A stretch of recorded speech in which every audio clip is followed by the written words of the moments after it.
dice así la palabra de Dios. Por lo demás, hermanos, gozaos en el Señor.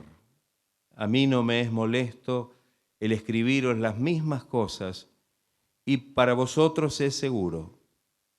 Guardaos de los perros, guardaos de los malos obreros, guardaos de los mutiladores del cuerpo, porque nosotros somos la circuncisión, los que en espíritu servimos a Dios.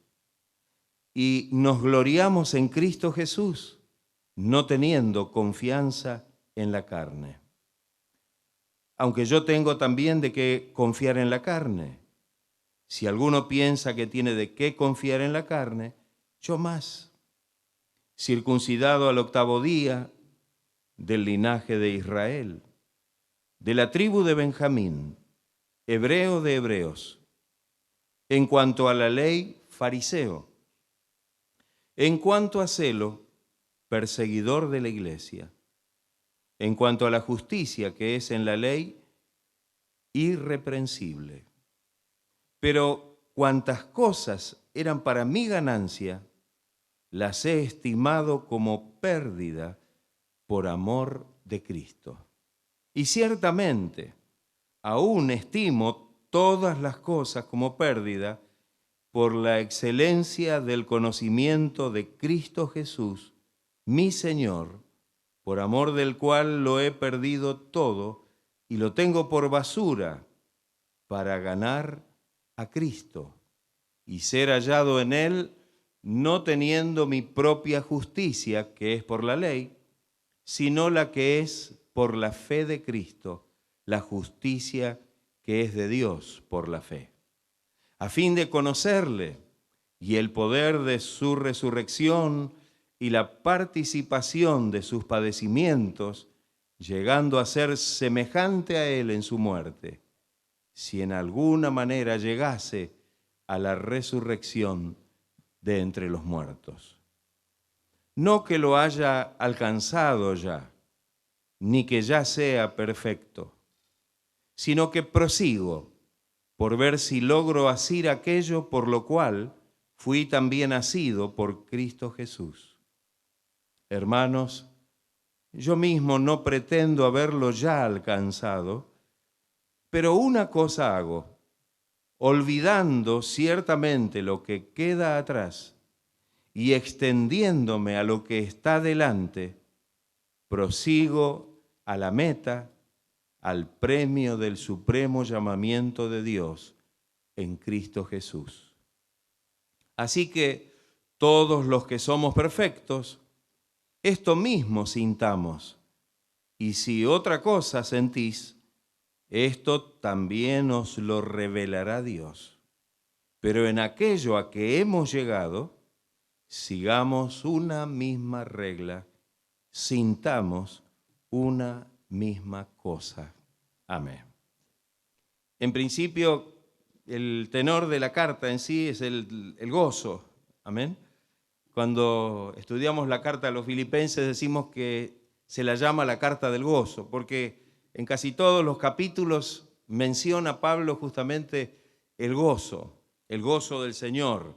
Y de alguna manera, evidentemente, estos cristianos traían gozo al corazón de Pablo. Habían recibido la palabra, el mensaje del Evangelio cuando él pasó por Macedonia y de alguna forma se habían convertido al Señor con una actitud sincera de corazón y habían sido muy dadivosos con el apóstol y habían sido también generosos para ayudar a otras iglesias que estaban en alguna necesidad.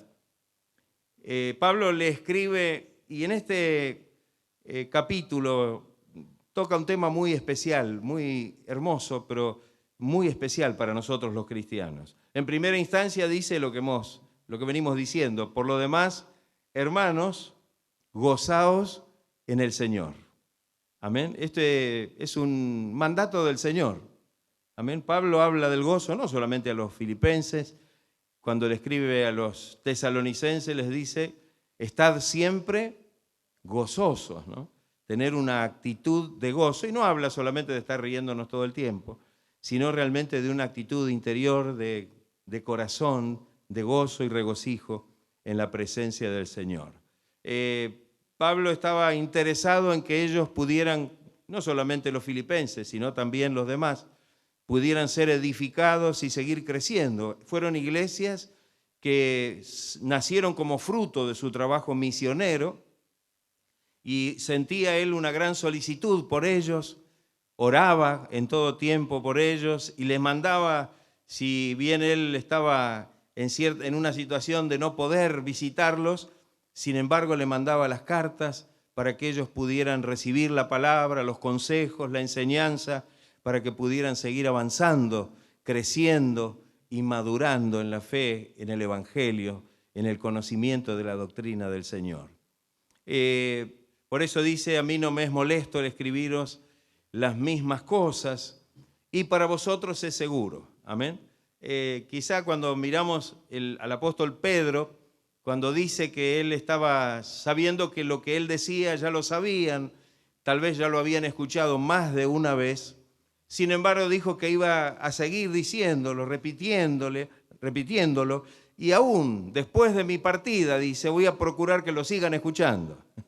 De tal manera que había una gran solicitud de parte de los apóstoles de poder enviar la palabra, y que esa palabra pudiera ser no solamente escuchada en un momento, sino retenida en sus corazones y por supuesto puesta por obra. Como en todo tiempo había cosas buenas y cosas malas, había cosas edificantes y que podían ser de bendición y de crecimiento para la iglesia, pero también la iglesia estaba bajo ciertas amenazas, algunas externas, es decir, por lo que las rodeaba, pero otras por problemas internos. Cuando miramos lo que Pablo dice acá, evidentemente se refiere no a algo que viene de afuera, sino a algo que estaba dentro. En el versículo 2 dice, guardaos de los perros, guardaos de los malos obreros, y dice también guardaos de los mutiladores del cuerpo. Pablo les está diciendo cuidado, tengan cuidado con esto. Cuando dice los perros, por supuesto no se está refiriendo a los animalitos, sino que en aquel tiempo, en el contexto de lo que se conocía esta frase o esta mención en aquel tiempo, los judíos llamaban a los gentiles perros, tal vez aquellos que estaban fuera del conocimiento de las cosas de Dios, y se los estimaba de esta forma o de esta manera. Cuando miramos en el libro de Apocalipsis, en el capítulo 22, versículo 15, esa palabra vuelve a repetirse, más los perros estarán fuera, y junto con ellos se mencionan a los, con otros calificativos a quienes no van a ser parte o no van a tener parte en el reino de Dios. Debían entonces cuidarse, porque de alguna manera esto estaba como tratando de meterse en el seno de la iglesia. Fíjense que las tres cosas que dice van por el mismo lado. La segunda dice, guardaos de los malos obreros.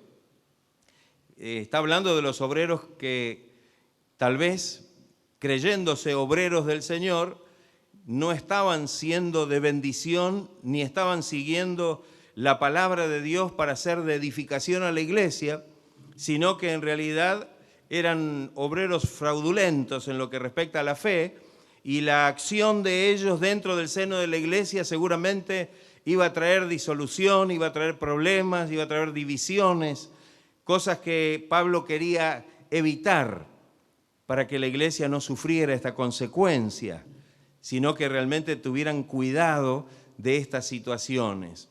Y luego dice también, guardaos de los mutiladores del cuerpo. Esta es una referencia muy directa a los que estaban siguiendo los judaizantes, que estaban a favor de la circuncisión y que en definitiva eran los que proponían que los que quisieran ser parte de la iglesia tenían que pasar por el rito de la circuncisión y tenían que guardar la ley. Y todo esto realmente Pablo lo veía de una manera tan peligrosa para la iglesia. una contaminación que realmente no iba a permitir que la iglesia se pudiera crecer sanamente, y que todas estas cosas iban a ser obstáculos para la bendición de Dios. Y yo digo, qué importante esto, ¿no? Porque muchas veces decimos, bueno, los problemas pueden venir de afuera, las amenazas, el mundo y tantas cosas que nos rodean, pero yo creo que son más peligrosas las cosas que están adentro, que a veces son difíciles detectarlas y que traen cierta confusión y cierta contaminación a los demás. Es difícil a veces detectar. Aquí habla de los malos obreros. Se ve que eran obreros, pero obreros malos. Cuando miramos lo que dice la palabra en relación con los buenos obreros o los obreros aprobados, son aquellos que realmente usan bien la palabra de verdad. Es decir, aquellos que no solo la conocen, sino que la ponen por obra y de acuerdo a la voluntad de Dios, de tal manera que su acción, su trabajo, su ministerio es de bendición y aporta a la iglesia crecimiento, bendición de parte de Dios. Pero no así aquellos que, creyéndose obreros, en definitiva hacen algo que está en contradicción con la palabra de Dios. Esto trae confusión, ¿o no es así? Si alguien que usted considera que es un obrero hace lo contrario de lo que la palabra de Dios dice y de alguna manera trata de influir con su acción, con su conducta, con su palabra en aquellos que están escuchando o que están siguiendo al Señor, esto es complicado. Porque dentro de la iglesia la palabra de Dios nos dice que están los que están fortalecidos, pero también están los débiles, ¿o no es así? Están los de poco ánimo, están aquellos que necesitan ser apoyados. Y algo como esto puede traer realmente mucho daño dentro de la iglesia. Por algo el Señor anticipó y dijo que tenemos que tener cuidado de no traer tropiezo a los demás. Ay de aquel que trae tropiezo a uno de estos pequeñitos, dijo el Señor. Es mejor que se ate una piedra de molino al cuello y se eche a lo profundo del mar. Entonces, Dios cuida las almas y de alguna manera hace llegar el mensaje para que estemos atentos y no caigamos en esta situación. Pablo enseguida menciona la diferencia y hace el contraste. Y dice, porque nosotros somos la circuncisión. Y acá parecería que fuera algo difícil de entender, porque dice, ¿cómo? Si aquellos que los llaman mutiladores del cuerpo, que se referían al rito de la circuncisión, los está llamando de una manera realmente tan brusca, como él dice que ahora nosotros somos la circuncisión, pero Pablo lo aclara, los que en espíritu servimos a Dios. La circuncisión, como dice en otro lugar cuando le escribe a los Gálatas, no con mano en la carne, sino echando de nosotros el cuerpo pecaminoso carnal, es decir, entendiendo de que esta circuncisión es espiritual. Por supuesto, Pablo aborda el tema cuando le escribe a los romanos, cuando le escribe a los gálatas. Es un tema, se ve recurrente, porque en todas las iglesias de aquel tiempo estaban infiltrados dentro de las congregaciones estos personajes que de alguna manera querían hacer volver atrás. En las iglesias de Galacia parece que lo habían logrado. El apóstol Pablo tiene que enviar una carta muy dura para poder hacer reaccionar a los creyentes de las iglesias de Galacia, entendiendo que habiendo comenzado por el Espíritu, ahora iban a acabar por las obras de la carne. Habiendo recibido por la fe la bendición de Dios, ahora iban a volver a la esclavitud, perdiendo la libertad con que Cristo los había hecho libres y otra vez sujetándose a la esclavitud de los reglamentos de la ley. Todo esto era claro. Por eso Pablo dice, pero nosotros somos la circuncisión, pero no la circuncisión hecha con mano en la carne, sino los que en espíritu servimos a Dios. Dice tres cosas acá. La primera, en espíritu servimos a Dios. ¿Cómo hay que servir a Dios? En espíritu.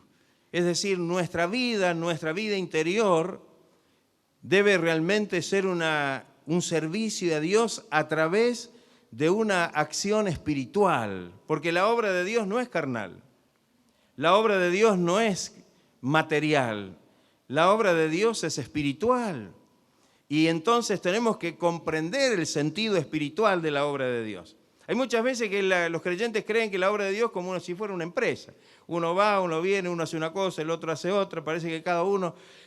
pero lo que nos motiva acá es totalmente diferente, porque es el llamado de Dios y es lo que Dios nos da a través de su llamado, su ministerio, o lo que Él quiere hacer en nosotros, para que le sirvamos.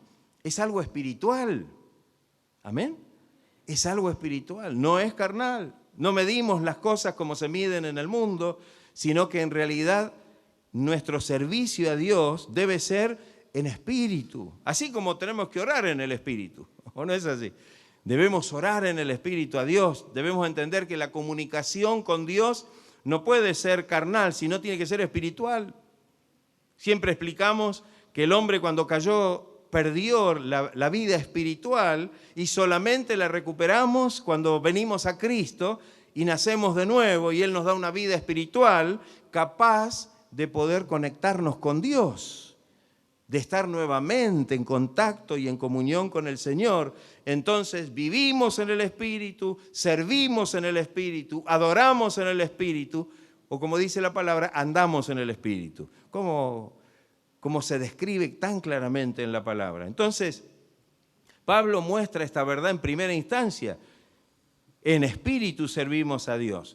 La segunda cosa que dice, y nos gloriamos en Cristo Jesús. Porque el que sirve o el que hace algo en la carne, ¿en quién se gloría? Más fuerte.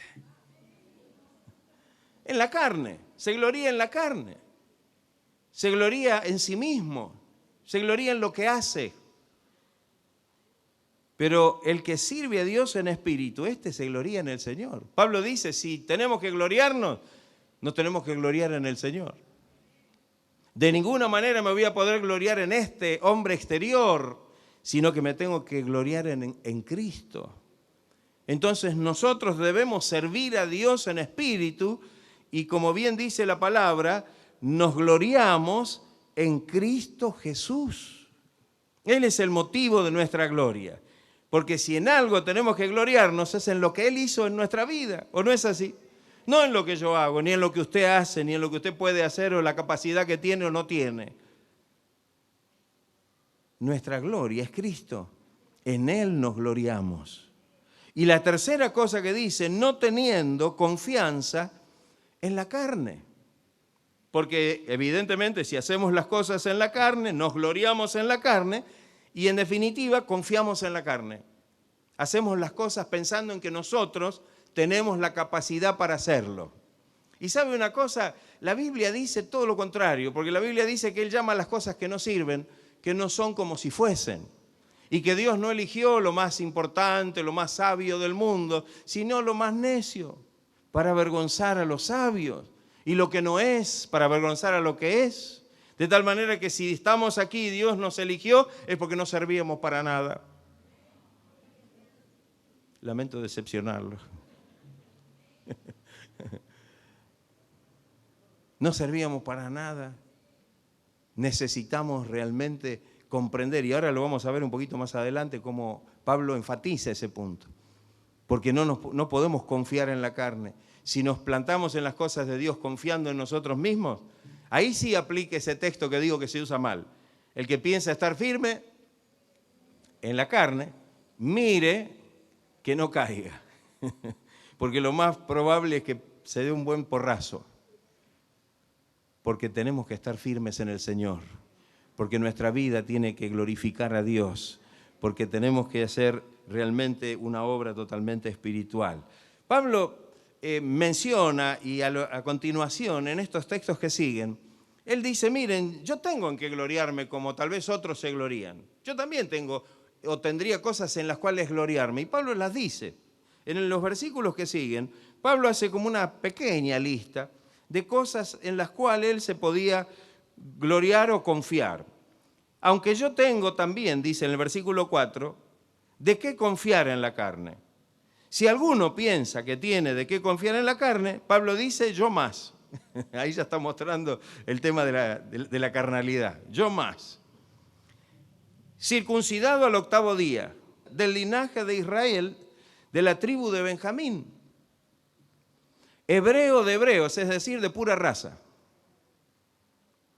En cuanto a la ley, era fariseo. La palabra fariseo significaba apartado para el estudio de las Escrituras. Es decir, eran doctores de la ley, personas que se dedicaban al estudio de la palabra. O sea que en cuanto a la ley, era doctor de la ley, era fariseo. Y en cuanto a celo de su religión, que en este caso era la judía, era perseguidor de la iglesia. Era perseguidor, o sea, era tan celoso de su religión que cuando comienza el movimiento del Evangelio, cuando comienza la prédica del reino de Dios, Pablo lo que hizo fue ponerse al frente para perseguir a los cristianos y hasta consentir en la muerte de ellos. En cuanto a la justicia, que es en la ley, era considerado irreprensible. Era una persona que nadie tenía nada que decir de él. Entonces, fíjense que Pablo dice, yo tendría también de qué gloriarme. Miren todas las cosas positivas. Y es la verdad, un judío que tiene todas estas capacidades, virtudes, podría sentirse realmente orgulloso. Y yo creo que así se sentía él. Calcule que cuando él recibió el llamado del Señor, iba en una misión a Siria, a Damasco, a perseguir a los cristianos y encarcelarlos. Y allí en el camino a Damasco, dice que iba tal vez con los poderes de los principales sacerdotes, los del Sanedrín, con la autoridad, quiere decir, para poder encarcelar a los cristianos. Iba con toda una capacidad reconocida por quienes tenían poder en ese momento para poder actuar sin problema, y allí se encuentra con el Señor. Ahora, fíjese cómo sigue esto. Pablo en el versículo 7, entonces dice, pero, cuantas cosas eran para mí ganancia, estas cosas que mencionamos eran ganancia para Pablo, en su reputación, en su vida anterior, sí, lógico. Era una persona respetada, era una persona que se le había delegado una autoridad que a otros no, era una persona con ciertos privilegios y cierta autoridad que se le había otorgado. Pero en lo que respecta ahora a su vida cristiana, Pablo dice, pero cuantas cosas eran para mí ganancia, era algo positivo, era algo que sumaba, era algo que me daba a mí una posición, tal vez religiosa por un lado, tal vez social por otra, y que lo respetaban y era una autoridad. Cuantas cosas eran para mí ganancia, las he estimado como pérdida por amor de Cristo. A mí me llama la atención este versículo porque las dos palabras que se usan, ganancia y pérdida, son opuestas. ¿O no es así? Si Pablo hubiera dicho, pero cuántas cosas eran para mí ganancia, ahora las tengo ahí nomás, no importa, en cualquier momento. No. Ahora uso una palabra que es la contraria de ganancia. Lo contrario de ganar es perder. Entonces Pablo dice, si en el mundo y si para el mundo tenía cosas que para mí eran ganancia, ahora en Cristo, en el Evangelio, las considero como pérdida por amor de Cristo.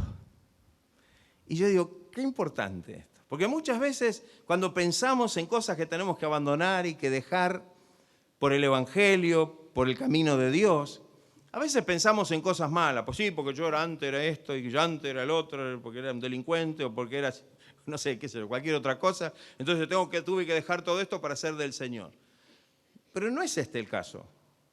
Pablo no dice que él era un sinvergüenza, que era una persona que se aprovechaba de los demás, o que era una persona deshonesta, o que hacía cosas que no eran, o que ocupaba un lugar que no le pertenecía. No.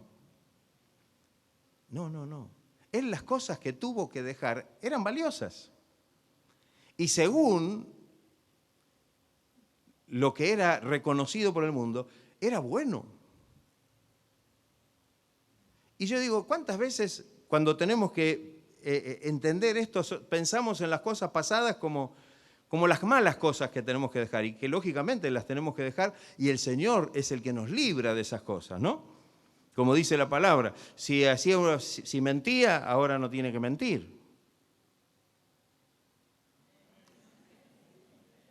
no me asuste. Si era un mentiroso, ahora no tiene que ser un mentiroso. Su palabra tiene que ser sí, o no, o no. ¿No? Si robaba, ahora no robe más, trabaje para que tenga inclusive que compartir con aquel que tiene necesidad, para que tenga para dar. Palabras deshonestas, y qué sé yo, todos ustedes saben todas las cosas que menciona la Biblia. Todo eso, bueno, Dios tiene que ir obrando en nuestra vida, nosotros tenemos que ir despojándonos. En la carta a los Hebreos, en el capítulo 2, se dice que debemos despojarnos de todo peso y del pecado que nos asedia. Pero en este caso, Pablo está poniendo cosas, no podemos decir que el haber sido circuncidado era un pecado, o que haber sido de la tribu de Benjamín, o ser de pura sangre hebrea, o ser fariseo era un pecado. Eran cosas que traían cierta honra y prestigio. Sin embargo, esas cosas ahora, en el camino de Dios, en su experiencia cristiana, no le servían. Por el contrario, así como aquellas cosas malas tienen que desaparecer para que el Señor las reemplace por las buenas. ¿Amén? También estas cosas que a lo mejor no eran malas, también tenemos que tenerlas como pérdida cuando esas ocupan un lugar que lo debe ocupar el Señor en nuestra vida. No sé si se entiende lo que quiero decir o lo que dice la palabra. Porque muchas veces nuestra mente, cuando decimos que hay que dejar cosas que traíamos de afuera, pensamos en todas las malas, ¿no? Que venimos llenos de problemas, llenos de mala costumbre, llenos de un montón de cosas que adquirimos en el mundo. Nuestro pastor decía que la persona que viene del mundo viene mal educada. Porque es así.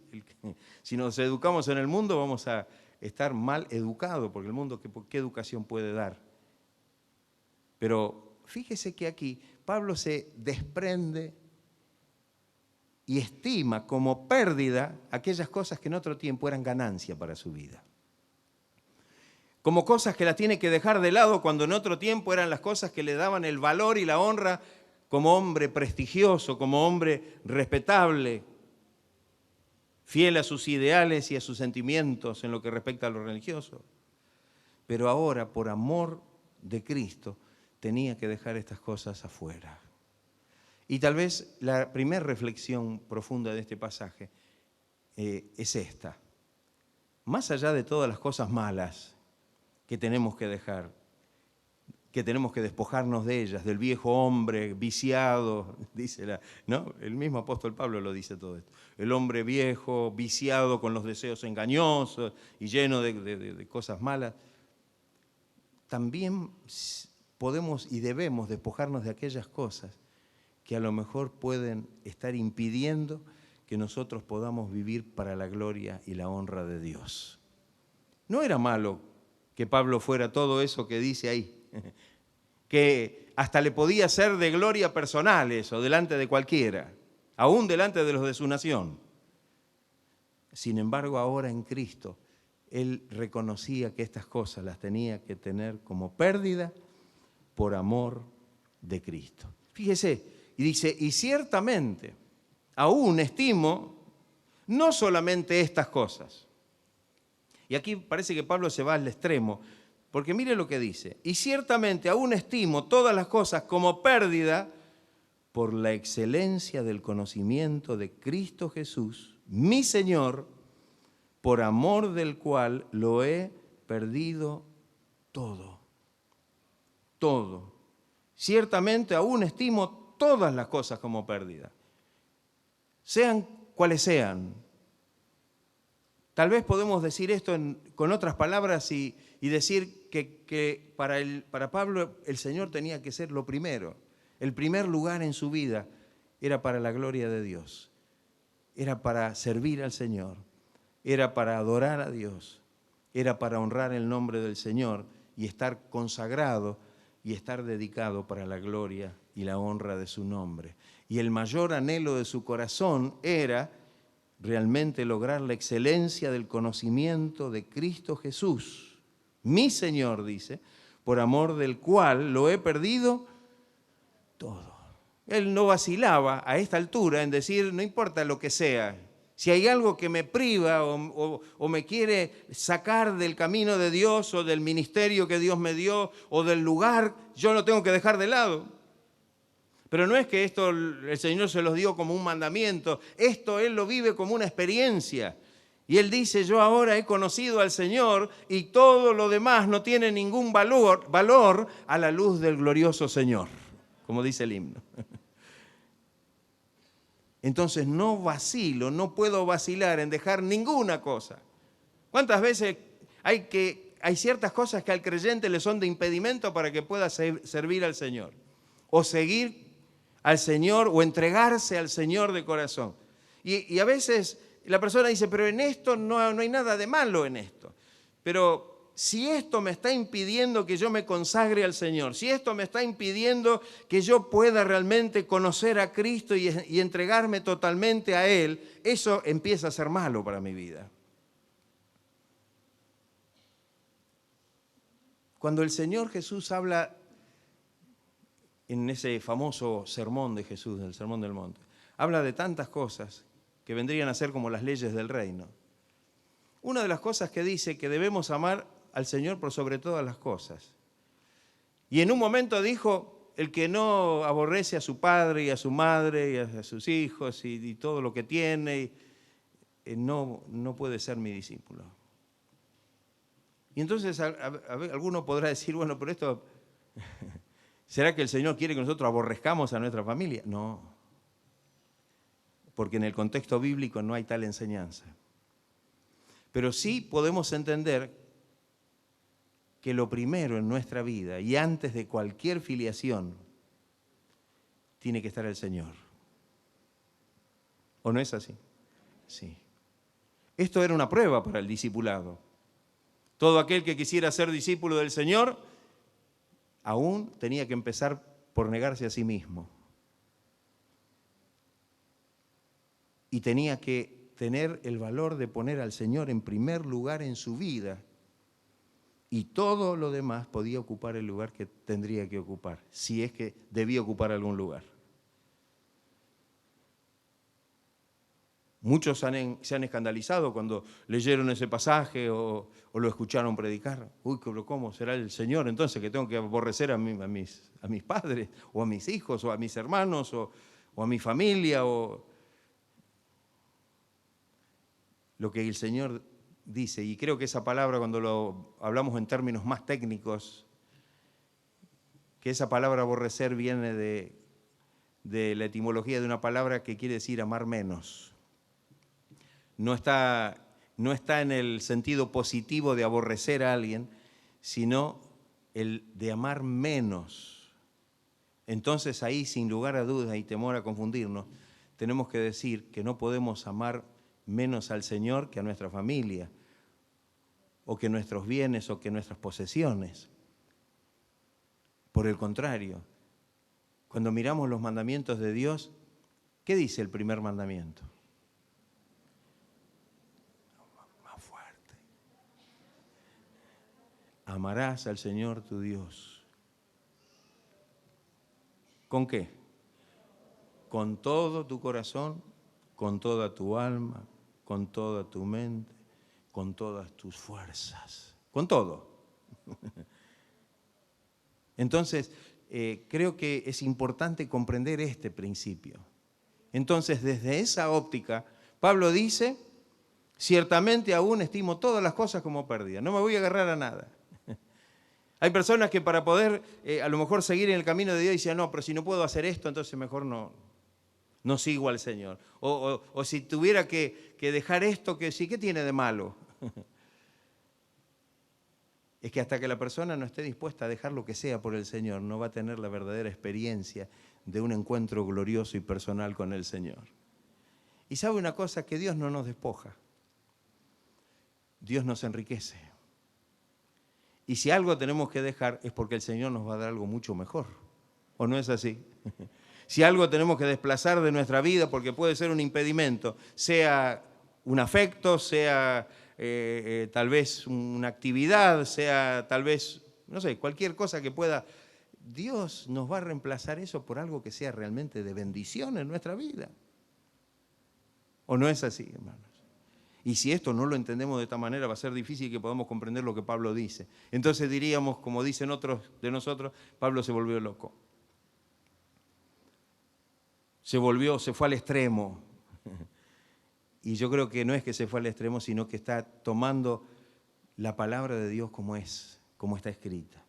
Ciertamente aún estimo todas las cosas como pérdida por la excelencia del conocimiento de Cristo Jesús, mi Señor, por amor del cual lo he perdido todo. ¿Y lo tengo por qué? Otra cosa. Vamos llegando de a poco. No solo lo puedo dar por perdido, sino que aún lo tengo que tener por basura para ganar a Cristo. Mire, Pablo lo tiene muy claro. Cualquier cosa que me aparte de Cristo o me impida realmente estar en la presencia del Señor, esto es basura. Esto es algo que yo no lo quiero tener.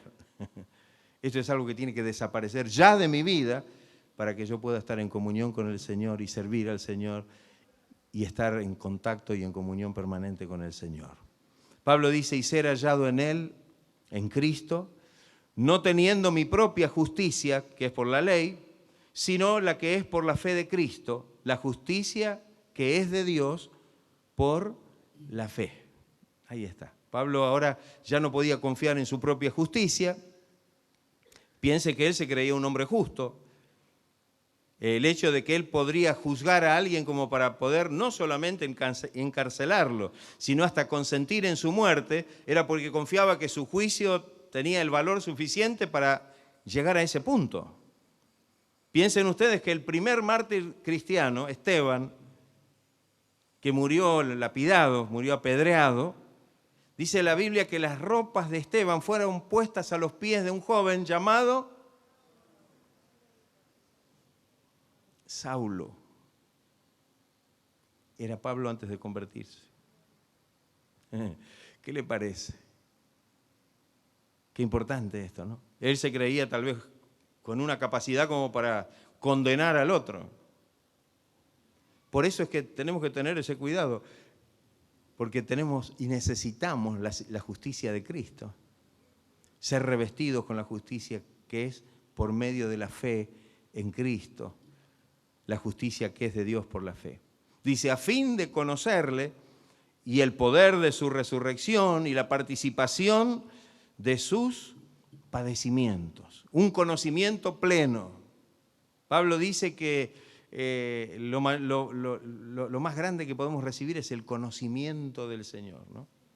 El conocimiento mayor de todos es poder conocer al Señor y crecer en ese conocimiento. Y dice, y el poder de su resurrección. Él quería realmente ser parte de esto. Hubo un poder maravilloso que levantó a Jesucristo de entre los muertos. Y Pablo escribe un texto en la carta a los Romanos, capítulo 8, que es tan importante, 8:11 creo que dice que si el espíritu de aquel que levantó de los muertos a Jesús mora en nosotros, el espíritu que levantó de los muertos a Cristo Jesús vivificará también nuestros cuerpos mortales por su espíritu que mora en nosotros. Gloria sea el nombre del Señor. Qué maravilloso. Mire cómo lo había comprendido esto. Él sabía que el poder de Dios había sido tan grande que levantó a Cristo de entre los muertos. Ni los lazos de la muerte pudieron resistir al poder de Dios. Cristo, libre los lazos de la muerte, se levantó victorioso. Aleluya. Gloria sea el nombre de Cristo. Y ese poder es el que Dios nos da. Es el que vivifica también nuestras vidas. Ese es el poder que Pablo quería experimentar. Y dice también algo glorioso. Y la participación de sus padecimientos. Pablo llegó a escribir, si sufrimos con Cristo, también reinaremos con Él. También reinaremos con Él. Y tal vez cuando miramos digamos, la postura de Pablo en relación con esto, sabemos que él estaba dispuesto a enfrentar esto. Él sabía que los sufrimientos y los padecimientos que tenía que enfrentar por causa del Evangelio, para él eran su honra. Y tuvo que decírselo a los demás que en algunas ocasiones estaban afligidos porque a él le pasaba esto. Porque había tenido que sufrir esto y porque tenía que sufrir lo otro y porque por poco lo mataron o porque tuvo que sufrir el naufragio y porque perdieron la esperanza de conservar la vida, como dice en el texto. Y Pablo dice, no, pero todo eso no es para que ustedes, es para que ustedes den gloria a Dios. Para que ustedes sepan que realmente el Señor está conmigo. Y que si tuviera que padecer por el Señor, sería la mayor honra. Sería la mayor honra padecer por Cristo. Y no solamente esto. Y dice, llegando a ser semejante a Él en su muerte. Yo creo que Pablo, en vistas de lo que había sido antes de conocer al Señor en su experiencia, y haber sido quien consentía en la muerte de los cristianos y haber estado en la muerte de ese cristiano especialmente que fue Esteban, y yo creo que todo esto habrá quedado tan fuerte, ¿no? Y yo creo que Pablo sabía que más de allá de participar en el conocimiento de un Dios maravilloso y del poder de la resurrección y de padecer y pasar por los sufrimientos, que esto le traía una honra a él como cristiano, dice que él también quería llegar a ser semejante a él en su muerte. No sé si tendría tal vez en su corazón el pensamiento de que sería glorioso dar su vida por Cristo, dar su vida por el Señor. Así fue, tuvo que dar su vida por el Señor. No murió de muerte natural, fue muerto por Nerón. Y fue uno de los mártires y de la gran cantidad de mártires que hubo por mantener su fe y perseverar en su fe hasta el fin. Y yo digo, qué hermoso lo que dice Pablo. Pablo incluye todo acá, ¿no? Hasta el hecho de poder decir que quería ser hasta semejante al Señor en su muerte. Si tendría que llegar a ese punto, sería una gloria para él. Y a nosotros nos sobrecoge decir, bueno, mire, y lo vemos porque hoy en algunos lugares del mundo, por ser cristianos, los matan. ¿O no? Claro. Entonces, qué importante la convicción profunda del apóstol al entender que realmente su vida estaba entregada al Señor. Él cuando habló de la vida y de la muerte dijo, para mí el vivir es Cristo. Pero no quedó ahí. Y dijo, el morir es ganancia. Es más, si tengo que quedarme por causa del Señor y de la obra, bueno, acá estoy dispuesto a hacer lo que Dios quiere. Pero preferiría partir y estar con Cristo, que es muchísimo mejor. Y estar ausente en el cuerpo y estar presente en el Señor, ¿no? Él tenía en su corazón, esto estaba fluyendo a través de su vida espiritual, con una esperanza en que el Señor usara su vida y que Él pudiera derramar, como dice, ¿no? Mire, ahora que estoy leyendo la otra página de la Biblia, en el versículo, capítulo 2, versículo 17, dice, aunque sea derramado en libación sobre el sacrificio y servicio de vuestra fe, me gozo y me regocijo con todos vosotros. Aunque tenga que derramar mi vida, entregarla lo haría con gusto y con gozo. Qué maravilloso es esto. Que el Señor nos ayude a poder comprender la profundidad del mensaje que la palabra nos entrega, para que podamos valorar lo que el Señor nos está diciendo a nosotros hoy también. Dice Pablo, a pesar de que tiene todo este sentir ahí en su corazón, y dice no que ya lo haya alcanzado, ni que ya sea perfecto, sino que sigo para ver si logro asir aquello por lo cual fui también asido por Cristo Jesús. Hermanos, yo mismo no pretendo haberlo ya alcanzado, no llegué yo a la meta. Pero una cosa hago, olvidando ciertamente lo que queda atrás. Otra de las frases. Estimo las cosas como pérdida, las tengo por basura y olvidando lo que dejo atrás. ¿Sabe que eso es tan importante, no? Tan importante. Olvidar lo que dejamos atrás. Hemos tenido que dejar, como dice ese himno, a mí me impacta mucho y lo recuerdo, y cuando lo recuerdo me llega mucho. Es el himno 192 que se canta a veces en los bautismos. Dejo el mundo y sigo a Cristo. Dejo el mundo. El pastor Reyes decía, dejo los muebles de Luis XV, deja todas las... Dejo el mundo y sigo a Cristo.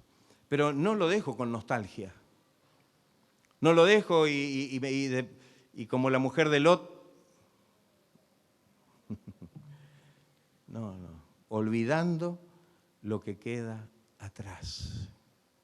Olvidando lo que queda atrás. ¿Nos cuesta olvidar lo que queda atrás? ¿Le está costando olvidar lo que dejó atrás? Cuando nosotros miramos y tomamos ejemplo de la palabra, en el pueblo de Israel tenemos un ejemplo notorio. Ellos salieron de Egipto como esclavos, fueron liberados por mano de Moisés, el Señor los sacó de la esclavitud y los sacó para llevarlos a la tierra prometida, salieron, cruzaron el Mar Rojo, pero frente a cada circunstancia, situación o adversidad, enseguida, ¿qué hacían ellos? ¿Qué hacían? Miraban para atrás, decían, ¿para qué nos sacaste? Estábamos mejor allá. Se habían olvidado cómo era. Los estaban oprimiendo con un duro trabajo, les mataban a los hijos varones.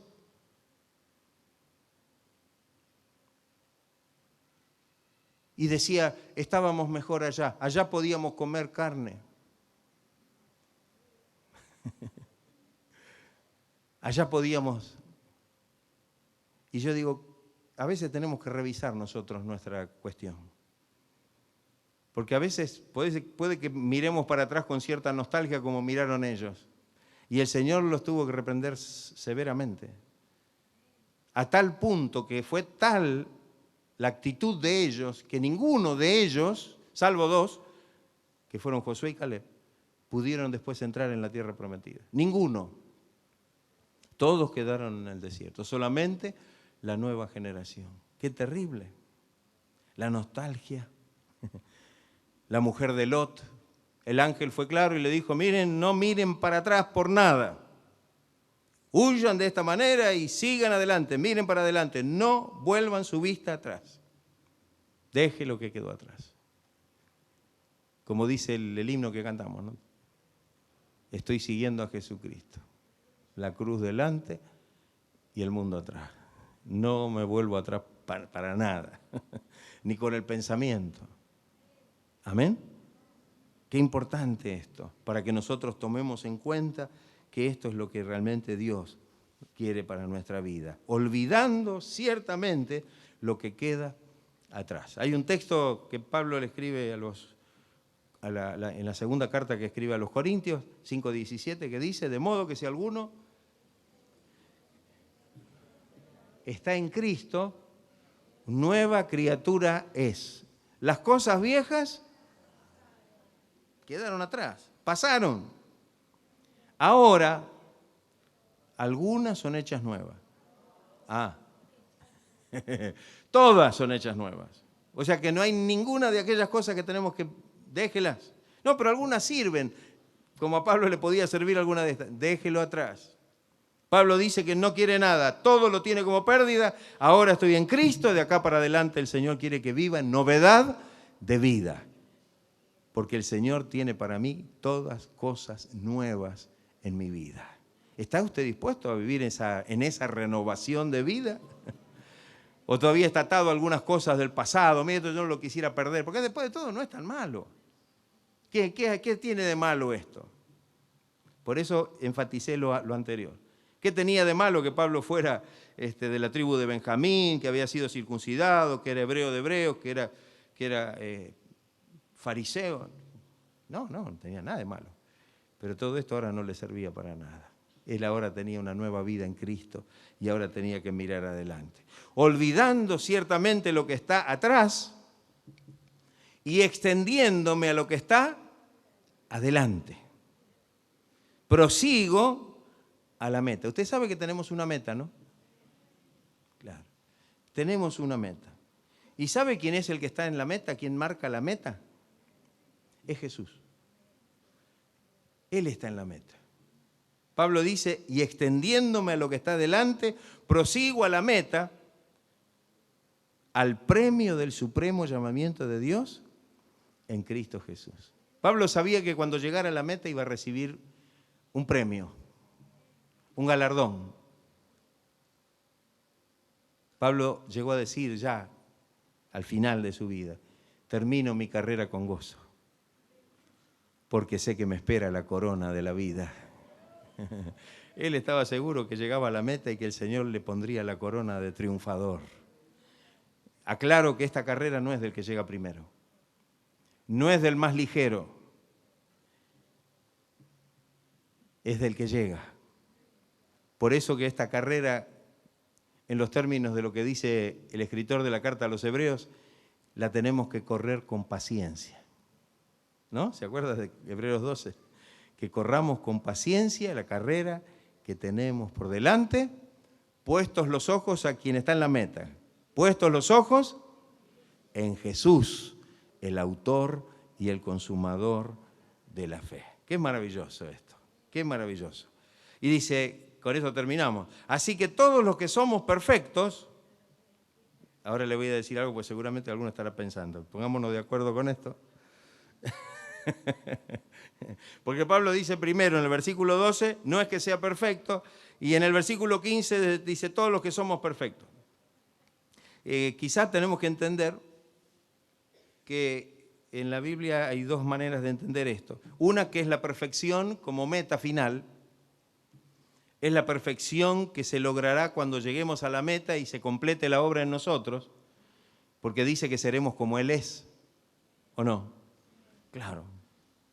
Entonces, allí se completará la obra y ahí el Señor nos revestirá de gloria y estaremos para siempre con el Señor. La obra será terminada, se perfeccionará.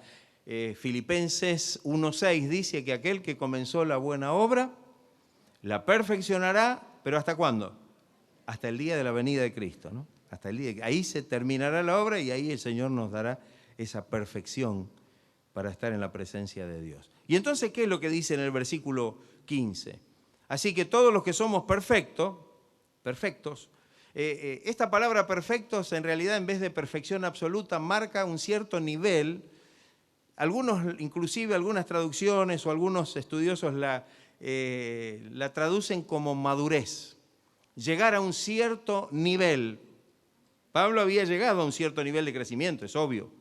Lo que dice Pablo y la forma en que se expresa y cómo abre su corazón para mostrarnos realmente qué era lo que había en él y qué era, de qué manera el Señor estaba obrando y de qué manera él se había entregado al Señor, evidentemente había llegado a un nivel, no a la perfección absoluta, no había llegado a la meta final. En este sentido, este versículo 15 dice a todos los que somos perfectos, que hemos llegado a este nivel, porque usted sabe que la obra del Señor en nuestra vida no es de un golpe. No es que Dios viene y dice ¡bum! Y ya está, nos hizo la obra en un segundo. No. Cada día, como citábamos en el texto de Filipenses 1:6, dice que la perfección viene en forma paulatina, ¿no? El Señor nos va perfeccionando hasta el día de Jesucristo. Entonces, vamos logrando un cierto nivel de perfección. Cuando leemos en la carta a los Hebreos capítulo 6, dice que debemos ir camino a la perfección. El capítulo 6 de la carta a los Hebreos, usted léalo y usted se va a dar cuenta que Pablo apunta, el escritor, no sé si es Pablo, apunta justamente al hecho de que debemos apuntar a la perfección. No podemos conformarnos con nuestra vida llena de defectos y total, Dios es bueno, Dios es misericordioso. El Señor quiere que nosotros apuntemos como Pablo apuntaba, a poder lograr eso. Entonces, hemos logrado tal vez nos podemos preguntar, ¿he logrado un cierto crecimiento? ¿Una cierta madurez hasta ahora? en el tiempo que estoy en el Señor, en el tiempo que conozco al Señor, en el tiempo que hace que estoy en el camino de Dios, he logrado un crecimiento, he logrado cierto nivel de perfección en mi vida o estoy igual que cuando vine. Entonces Pablo apela a eso, dice a todos los que somos perfectos, que hemos llegado hasta este punto, esto mismo sintamos. Esto mismo sintamos. Si otra cosa sentís, bueno, eso Dios lo revelará también. Dios sabrá lo que le revelará a cada uno. Pero, en aquello a que hemos llegado, sigamos una misma regla y sintamos una misma cosa. Y aquí Pablo apela al concepto de la unidad, el de poder estar unánimes, como le escribía a los corintios, que hablaran todos una misma cosa y que tuvieran todos un mismo sentir y que no hubiera entre ellos divisiones. Y Pablo aquí de una manera diferente lo dice. Entonces dice, después de ver que estamos avanzando en un cierto nivel de perfección, se tiene que manifestar esto. Si estamos perfeccionando, no podemos estar como los chicos de mamadera. No podemos estar como los creyentes que todavía no tienen ningún crecimiento y por la falta de crecimiento realmente nunca pueden avanzar. Necesitamos comprender que en ese nivel de crecimiento al que hemos llegado tenemos que sentir una misma cosa, tener un mismo sentir en Cristo. Hemos llegado, dice, aquellos que hemos llegado, sigamos una misma regla. La regla no es la nuestra, no habla de reglamentos puestos por los hombres. Hablemos de las reglas que Dios pone, ¿no? Y sintamos, todos una misma cosa. ¿Estaremos dispuestos a pedirle al Señor que nos dé algo de esto? O con tanto énfasis no lo pida, porque ¿le gustaría tener algo de esto? Mire, si llego a preguntar, ¿quiere que Dios lo sane? Pero grita, se pone a hacer la vertical, no sé. Pero parece que esto no motiva como aquello, ¿vio? Pero esto es lo perfecto, esto es lo eterno, esto es lo que Dios quiere que suceda en nuestra vida para que nuestra vida pueda ser una vida bendecida y una vida de bendición.